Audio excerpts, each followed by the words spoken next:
सलाम नमस्ते सत श्री अकाल। मैं यहाँ इंग्लिश हूँ। आज मैं इनटू द नाइट नामक एक फिल्म की व्याख्या करने जा रहा हूँ। आगे स्पॉइलर, सावधान रहें और अपना ख्याल रखें। शुरुआती दृश्य में टेरेंजियो नाम का एक व्यक्ति ब्रिसिलियन हवाई अड्डे पर जाता है। वो स्पष्ट रूप से घबरा रहा है और जल्दी में है। ज्यादातर लोगों को लगता होगा कि वो एक फ्लाइट मिस कर रहे हैं, लेकिन सच्चाई इससे आगे नहीं हो सकती। वो पश्चिम के लिए किसी भी टिकट के लिए हेल्प डेस्क से पूछता है, लेकिन 2 घंटे बाद पता चलता है कि निकटतम टिकट है। फिर भी वो सिर्फ टर्मिनल पार करने के लिए टिकट खरीदता है। उसी हवाई अड्डे पर एक प्रसिद्ध इन्फ्लुएंसर इनेस न्यूयॉर्क में एक दोस्त के साथ वीडियो चैट कर रही है, जब अचानक वो घुट जाती है और बेहोश हो जाती है। इनेस चिंतित है, खासकर जब वो उसकी मदद के लिए कुछ नहीं कर सकती। बाहर टीवी देखने वाले लोग देखते हैं कि टीवी रिपोर्टर और लाइव शो होस्ट कैमरे के सामने बेहोश हैं। इतना ही नहीं, लोगों की एक पूरी गली जमीन पर बेहोश पड़ी है। दर्शकों को लगता है कि यह किसी तरह का मजाक होना चाहिए, केवल टेरेंजियो को छोड़कर, जो जानता है कि क्या हो रहा है। वो कहता है कि यह उसके लिए कार्य करने का समय है और टर्मिनल पर जाता है। जब एक गार्ड विचलित होता है तो टेरेंजियो उसकी बंदूक छीन लेता है और सभी को अपने रास्ते से हटने के लिए कहता है। वो एक ऐसे विमान में जाता है जो कुछ ही मिनटों में मॉस्को के लिए उड़ान भरने वाला है। विमान में कुछ यात्री ही चढ़े हैं जब वो अंदर जाता है और सभी को बंदूक की नोक पर रखता है। पायलट लापता है और सह पायलट मैथ्यू आतंकवादी की मदद नहीं करना चाहता है। जैसे ही वे बंदूक के लिए लड़ते हैं, एक गोली मैथ्यू को लग जाती है हथेली और उसे घायल कर देता है। बाहर यात्री घबरा जाते हैं और फ्लाइट अटेंडेंट गैब्रियल कोशिश करती है उन्हें शांत रखने के लिए।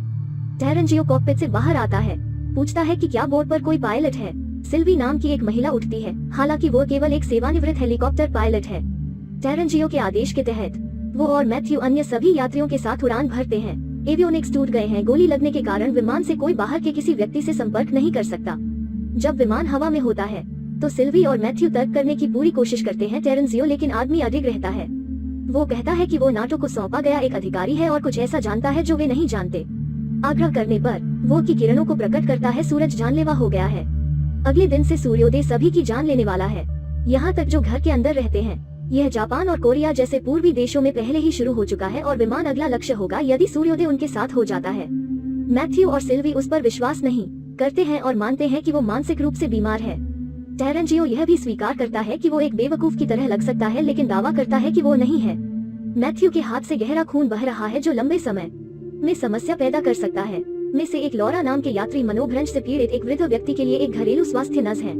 वो बोर्ड पर एकमात्र चिकित्सा पेशेवर है, इसलिए वो पायलट की मदद करने की जिम्मेदारी लेती है। घाव को बंद करने के लिए उनके पास कोई सिलाई किट नहीं है, इसलिए वे एक गर्म चाकू का उपयोग करते हैं। मैथ्यू चिल्लाता है दर्द में और यात्री और भी घबराते हैं। मैथ्यू जानता है कि अगर वे विरोध करना शुरू करते हैं, सबकी जान को खतरा होगा, इसलिए वो उन्हें बताता है कि वे एक अलग स्थान पर उतरेंगे मूल गंतव्य के लिए अपना रास्ता जारी रखने से पहले। टेरेंजियो की इच्छा के अनुसार मैथ्यू को उम्मीद है कि लड़ाकू विमान उन्हें बचाने के लिए आ रहे हैं, क्योंकि वे बंदूक की नोक पर ले जाया गया। लेकिन किसी कारण से सिल्वी को ऐसा लगता है कि वे अपने दम पर हैं। अयाज नाम के एक यात्री ने उन्हें सूरज के बारे में बात करते सुना है और वो संदिग्ध है कि पायलट उनसे झूठ बोल रहा है। अचानक एक अरब यात्री खांसने लगता है और बेहोश हो जाता है। अयाज उसकी मदद करने का नाटक करता है और इस प्रक्रिया में टेरेंजियो की बंदूक छीन लेता है। अयाज के आदेश पर टेरेंजियो शौचालय के अंदर बंद है और मैथ्यू को बताने के लिए कहा गया है सच्चाई। पायलट ने खुलासा किया कि वे आइसलैंड में उतर रहे हैं क्योंकि टेरेंजियो चाहता था पश्चिम में कहीं जाना। वहाँ की पुलिस आतंकी को गिरफ्तार करेगी और बाकी लोगों को छोड़ दिया जाएगा। वो उन्हें सूरज के बारे में भी बताता है और कैसे टेरेंजियो सोचता है कि यह लोगों को मार देगा। इससे यात्रियों में हड़कंप मच गया है। वे याद करने लगते हैं उनके विमान में चढ़ने से पहले हुई अजीबोगरीब चीजें और वे अपने परिवार को लेकर चिंतित हैं। मैथ्यू सभी को शांत करता है और कप्तान के रूप में उन सभी को बचाने की जिम्मेदारी लेता है। थोड़ी देर बाद वो आइसलैंड के एक हवाई अड्डे पर उतरने की कोशिश करता है, लेकिन यातायात नियंत्रण से कोई संकेत नहीं मिलता है। जब वे जमीन को करीब से देख सकते हैं तो उन्होंने देखा कि कई हवाई जहाज दुर्घटनाग्रस्त हो गए हैं एक दूसरे और लोग इधर उधर भाग रहे हैं। वे अंत में दर्ज करते हैं कि टेरेंजियो सच कह रहा था, लेकिन चूंकि रनवे अवरुद्ध है इसलिए वे उतर नहीं सकते।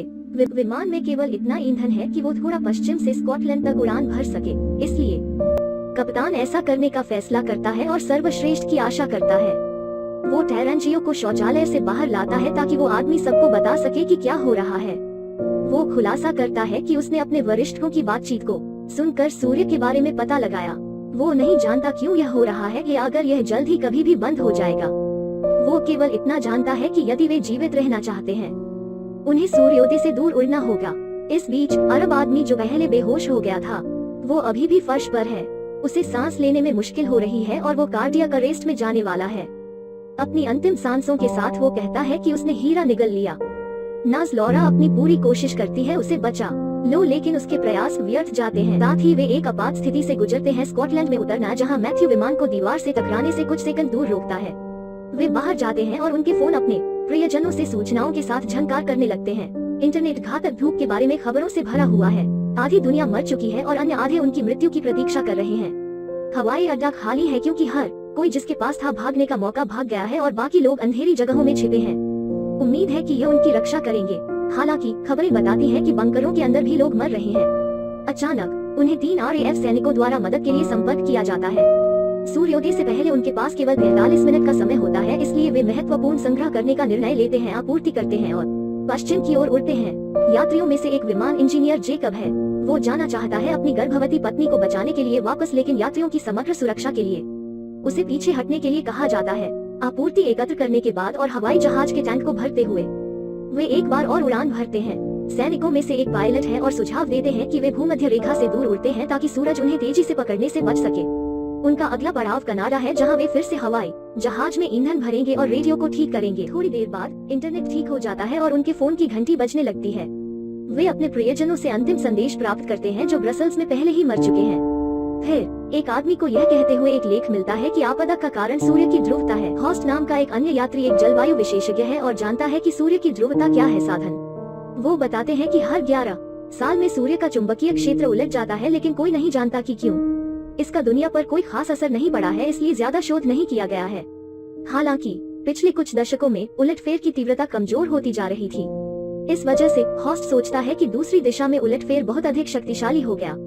यदि वे जो कह रहे हैं वो सत्य है, तो जहाँ जहाँ सूर्य गिरता है वहाँ गामा किरणों से पृथ्वी प्रस्फुटित हो रही है, इसलिए लोग तुरंत मर रहे हैं।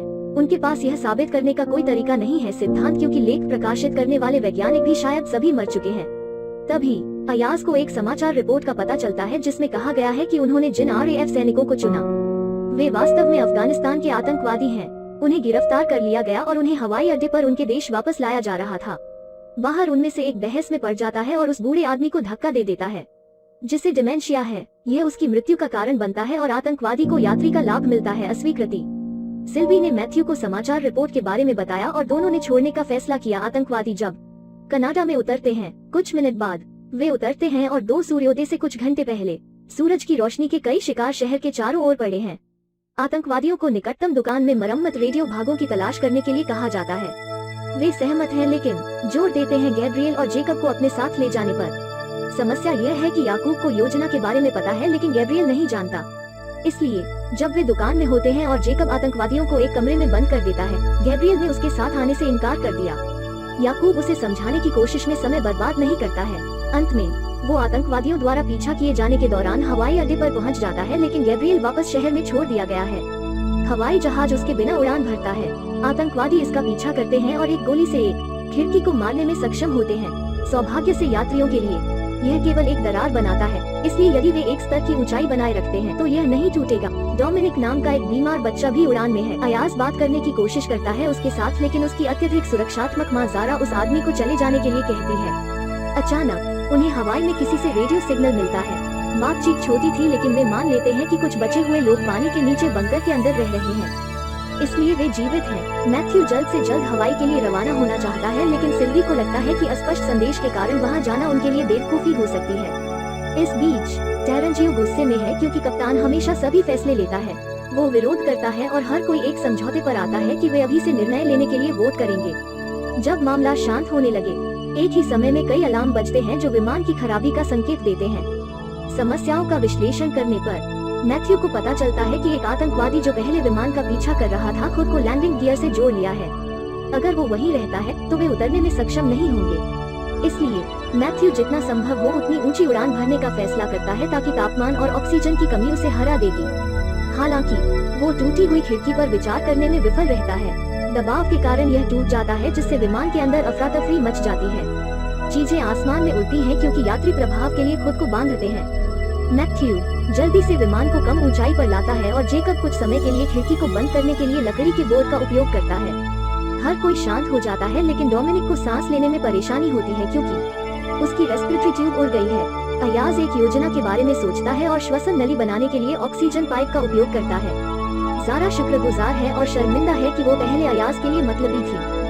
कप्तान सभी को बताता है कि वे हवाई नहीं जा सकते क्योंकि वे इस ऊंचाई पर समय पर वहां कभी नहीं पहुंचेंगे। सबसे व्यवहार्य विकल्प 2, एक अलास्का द्वीप में उतरना होगा। इसके अलावा आतंकवादी अभी भी लटका हुआ था, यहाँ तक टर्बुलेंस भी उससे छुटकारा नहीं पा सका।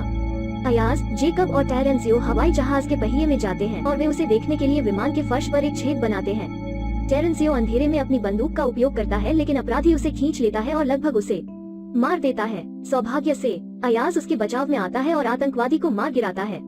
वो कुछ मिनटों के लिए उनका हीरो बन जाता है। बाद में यात्रियों को पता चलता है कि यही कारण है कि अरब यात्री की मौत हो गई। उन्होंने उसके शरीर को वापस कनाडा में दफना दिया जहां एक व्यक्ति ने अयाज को अपना पेट खुला देखा। अयाज ने कबूल किया कि वो एक चोर कलाकार है जो ब्रसेल्स से मास्को तक हीरे की तस्करी कर रहा था। हीरे उसकी सहमति से अरब व्यक्ति के शरीर के अंदर थे लेकिन उसकी मृत्यु हो गई क्योंकि उसने घबराहट के निर्देशों का पालन नहीं किया। कबूलनामे को सुनकर कुछ यात्रियों ने विरोध किया कि अयाज को आतंकवादियों की तरह छोड़ दिया जाना चाहिए, लेकिन कुल मिलाकर वोट अयाज के पक्ष में आता है। नतीजतन उसे एवियोनिक्स बे में हथकड़ी लगाई गई है। निम्नलिखित दृश्य में वे अलास्का में उतरते हैं और उड़ान भरने से पहले टैंक को फिर से भर देते हैं। जब हवा में उड़ते हैं तो क्लाइमेटोलॉजिस्ट हॉस्ट को पता चलता है कि कुछ अजीब है।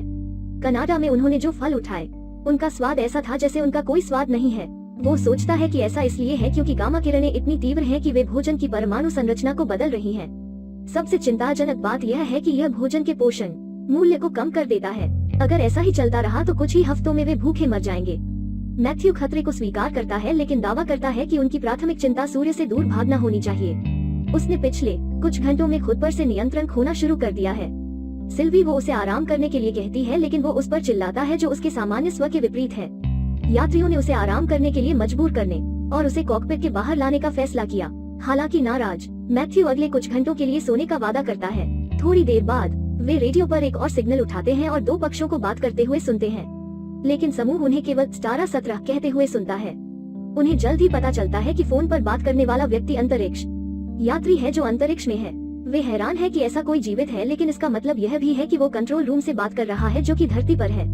जीवित रहने की नई आशा के साथ उन्होंने ब्रसेल्स में नाटो मुख्यालय जाने का फैसला किया जहां यह सब शुरू हुआ था। इस दर पर उनके पास ब्रसेल्स में उतरने के 4 घंटे बाद तक सूरज निकलने तक का समय होगा। इसलिए उन्हें टेरेंजियो की मदद से मुख्यालय में गुप्त बंकर के बारे में कुछ जानकारी मिल सकती है। बाहर लॉरा शौचालय में मैथ्यू को बेहोश पाती है। यह पता चला है कि उसकी हथेली पर लगी चोट संक्रमित हो गई है और रक्त विषाक्तता का कारण बनी है। यही कारण है कि वो पहले की तरह अभिनय कर रहे थे। समस्या को हल करने के लिए उन्हें संक्रमित ऊतकों को काटना पड़ता है। लॉरा का कहना है कि अगर वे प्रबंधन करते हैं तो वो ब्रसेल्स में ऑपरेशन कर सकती हैं, एक अस्पताल पहुँचे। हालांकि मैथ्यू के बिना सिल्वी अपने दम पर विमान नहीं उतार सकती। यात्री उससे भीख मांगते हैं क्योंकि वो उनके पास एक पायलट के सबसे करीब है, लेकिन वो जानती है कि वो केवल एक हेलीकॉप्टर उतार सकती है। हॉस्ट उसे समझाता है कि अगर उसने पहल नहीं की तो हर कोई मरने वाला है। उसके बाद सिल्वी को कुछ वीडियो दिखाए जाते हैं कि कैसे एक विमान को उतारा जाए। हालांकि जब उसे वास्तव में काम करना होता है तो वो घबरा जाती है। एक आक्रामक अशांति आती है और हर कोई खुद को सबसे बुरे के लिए तैयार करता है। अंत में वे एक अस्थिर लैंडिंग से गुजरते हैं, लेकिन इसके अलावा विमान और यात्री दोनों सुरक्षित हैं। हर कोई सिल्वी के लिए ताली बजाता है और आनंद लेता है आपदा के बीच उपलब्धि का क्षण। ज्यादा समय बर्बाद न करते हुए वे 3 में विभाजित हो जाते हैं। विभिन्न कार्यों को करने के लिए समूह 2 आदमी हवाई अड्डे पर ईंधन भरने के लिए रुकते हैं। ज़ारा, लॉरा और उसका समूह मैथ्यू को निकटतम अस्पताल में लाते हैं, जबकि टेरेंजियो, अयाज और रिक नाम का एक शख्स नाटो मुख्यालय जाता है। अस्पताल में उन्हें कई शव मिलते हैं। हॉलवे को अवरुद्ध करना, इसके दर्शन से लोगों को सूर्योदय से पहले होने वाली मौतों की जानकारी हो गई थी। उनकी जान बचाने की कोशिश कर रहे हैं। लॉरा सभी को अराजकता को नजरअंदाज करने और मैथ्यू को बचाने पर ध्यान केंद्रित करने का आदेश देती है। उसी समय ज़ारा अपने बेटे और दूसरों के लिए दवाओं से अपना बैग भरती है। इस बीच नाटो मुख्यालय में टेरेंजियो उन्हें सम्मेलन कक्ष दिखाता है जहां उन्होंने पहली बार आपदा के बारे में सुना था। वे सभी कागजात के साथ नहीं जा सकते हैं, इसलिए रिक यह देखने का फैसला करता है कि निगरानी फुटेज में कुछ है या नहीं। जब वो दूर होता है तो टेरेंजियो अयाज के तुर्की वंश का मजाक उड़ाता है और दोनों में लड़ाई हो जाती है। वो गलती से अयाज को मारता है जिससे वो बेहोश हो जाता है और उसका खून बह जाता है। कहीं और रिक बल्गेरिया में एक बांध के नीचे एक बंकर के बारे में बात कर रहे अधिकारियों की रिकॉर्डिंग पाता है। जगह का नाम है स्टारा 17। वही बात उन्होंने कुछ घंटे पहले रेडियो पर सुनी थी, इससे पहले कि वो लोगों के पास वापस जा सके। टेरेंजियो उसके पास आता है और उसे बताता है कि अयाज पहले ही जा चुका है। रिक स्क्रीन पर अयाज के शरीर को खून से लथपथ देखता है, लेकिन बोलने से डरता है। सूर्योदय से आधा घंटा पहले सभी लोग प्लेन में चढ़ जाते हैं। मैथ्यू अपनी सर्वश्रेष्ठ स्थिति में नहीं है, लेकिन सर्जरी के बाद बेहतर महसूस कर रहा है। टेरेंजियो सभी को बताता है कि अयाज उनसे पहले भाग गया था। लेकिन वे अब उसके लौटने का इंतजार नहीं कर सकते। भारी मन से वे इंजन चालू करते हैं जब अचानक एक कार विमान के सामने रुक जाती है और अयाज बाहर आ जाता है। निम्नलिखित दृश्य में टेरेंजियो को एवियोनिक्स बे में हथकड़ी लगाई जा रही है। सिल्वी सभी को बताती है कि अगर बल्गेरिया की योजना काम नहीं करती है तो उनके पास दूसरे गंतव्य तक पहुंचने के लिए पर्याप्त ईंधन या समय नहीं होगा। जब वे नीचे छूते हैं तो सभी को तैयार रहना चाहिए क्योंकि बंकर के स्थान पर जाने के लिए उनके पास केवल 20 मिनट होंगे। अयाज शौचालय में है जब उसे दौरा पड़ता है। यह केवल कुछ सेकंड के लिए रहता है और वो सोचता है कि ऐसा इसलिए है क्योंकि उसने बहुत अधिक रक्त खो दिया है। हालांकि वो दूसरों को बताने से परहेज करता है। जब वो बाहर आता है तो उससे पूछा जाता है कि वो टेरेंजियो के साथ क्या करना चाहता है। उसे हत्या की सजा नहीं देना चाहता। वो उस आदमी को अपने साथ बंकर में आने देता है। थोड़ी देर बाद वे बल्गेरियाई हवाई अड्डे पर उतरते हैं और 2 अलग अलग वाहनों की सवारी करते हुए 2 समूहों में अलग हो जाते हैं। सिल्वी पहली कार चलाता है और आगे बढ़ता है जबकि अयाज दूसरी कार चलाता है। रास्ते में उन्हें फिर से दौरा पड़ता है जिससे वे दुर्घटनाग्रस्त हो जाते हैं। पहली कार पहले ही बहुत दूर जा चुकी है और समूह के पास कम समय में आगे बढ़ने का कोई रास्ता नहीं है। एक चौराहे पर सिल्वी दाएं मुड़ता है और एक आधे खुले गेट पर पहुंचता है। एक यात्री इसे छूने की कोशिश करता है और बिजली की वजह से उड़ जाता है। इसके अलावा यह पता चला है कि उन्हें जारी रखना होगा गेट खुला रहने के लिए एक बटन दबाकर। खुद को छुड़ाने के लिए टेरेंजियो दूसरों की प्रतीक्षा करने की पेशकश करता है जबकि सिल्वी और समूह अंदर जाते हैं। जाने से पहले सिल्वी ने उसे स्टैंड पर हथकड़ी लगा दी ताकि वो उन्हें धोखा न दे। यह भी पुष्टि करता है कि वो तभी मुक्त होगा जब दूसरा समूह आएगा। हालांकि अयाज और समूह चौराहे पर बाएं मुड़ते हैं और बांध के दूसरी तरफ से एक समान गेट पर पहुंचते हैं। वे प्रवेश द्वार से ऊपर और बाहर चढ़ने के लिए अपने कपड़ों का उपयोग करते हैं। अंत में वे सभी बंकर के प्रवेश द्वार पर पहुंच जाते हैं। भले ही उन्होंने अलग अलग निवास किया है, यात्रियों को अंततः सैन्य पुरुषों द्वारा प्राप्त किया जाता है जो उनका स्वागत करते हैं और पुष्टि करते हैं कि वे यहाँ सुरक्षित हैं। टेरेंजियो बाहर अकेला रह जाता है। भगवान की